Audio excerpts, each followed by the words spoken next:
Buenas tardes, mi nombre es Julio César Morales Torres, estudiante de Derecho de primer semestre, Universidad Mariana, diurno. El día de hoy le vamos a hablar un poco sobre el Common Law. El Common Law hace referencia a un sistema utilizado generalmente por el Gran Bretaña. Este sistema es utilizado en la mayoría de sus países por la importancia y la facilidad de regular el comportamiento de su población o de suministrar todo lo necesario para los mismos. Posteriormente vamos a hablar sobre la formación del Common Law en el año 1066. En la conquista normanda caducan el reino de las tribus, instalándose nuevamente el feudalismo. Todo esto realizando posesión para los nuevos mandatos y las nuevas leyes para la organización social. En 1154 sube al poder Enrique II. Al haber estabilidad, crea jueces ambivalentes. Posteriormente, la elaboración del Common Law se realiza a cabalidad. En 1290 se desarrolló una justicia real dividida en dos planos. En primera parte, la jurisdicción que se encargaba de los asuntos del Estado, y en segundo plano nos encontramos la jurisdicción que se encargaba de los asuntos civiles o los asuntos generales. ¿Qué quiere decir esto? Que todos los asuntos del Estado, incluyendo a los gobernantes departamentales en el caso actual, y nacionales, dentro de las diferentes jurisdicciones o competencias, se encargaba este derecho.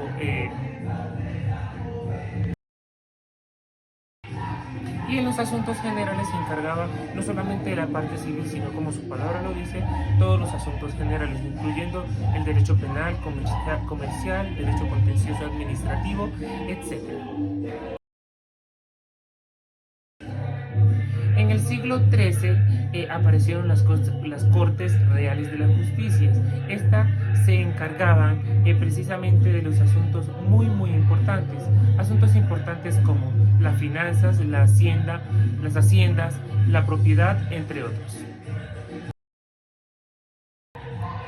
El rey solo podía intervenir dentro de algunas controversias sociales. Este no podía intervenir precisamente en controversias de la jurisdicción ordinaria.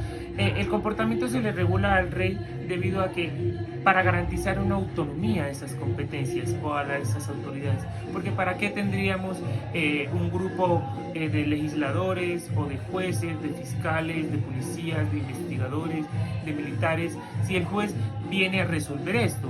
Entonces, ¿qué pasa? El rey lo que podía resolver era asuntos sociales. En el caso de las altas cortes vendría a haber competencia de él. En el caso colombiano, los presidentes no pueden intervenir, pero el rey sí podía intervenir en estos casos. En el siglo XIV, los tribunales reales empezaron a tener fracasos en todos sus casos por fallas técnicas, solicitándole al monarca que intervenga a realizar todas estas correcciones para que el sistema jurídico empezara a funcionar como se tenía teóricamente, es decir, como estaba tipificado o planteado. Este monarca convoca al canciller, es decir, que crea un nuevo cargo. Es por eso que ahora el canciller o la cancillera de la República puede tomar ciertos casos o ciertos asuntos, ciertas atribuciones dentro de algunas controversias sociales, precisamente para que el canciller lo resuelva previamente por solicitud del presidente. Era básicamente lo que se entiende por lo anterior. El canciller al tomar todas estas atribuciones por competencia o por, ¿cómo lo podría explicar en este caso?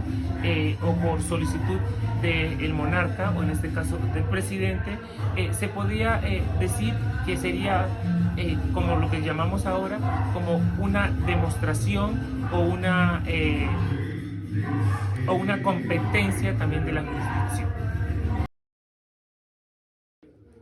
En caso de ineficiencia por la Cancillería, en caso de otra vez fracasos, controversias, daños técnicos, se le realizaba solicitud al monarca para que resolviera todas estas controversias, a lo que se le denominó como la equity, es decir, que realizaba sus sentencias o realizaba las resoluciones en base a los hechos fácticos, como se le llama en la actualidad, y tomaba una decisión a conciencia, es decir, que era un proceso muy honesto realizado por el máximo en el poder, tanto como político y ejecutivo de la nación.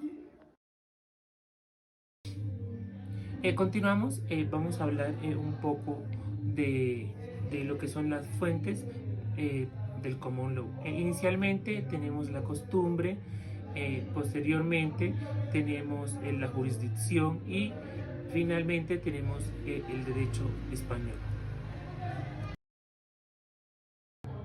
El common law debe adoptar o crear leyes en base a lo que las personas de Inglaterra, en este caso, por costumbre, como lo dice la palabra, estén cotidianamente realizando.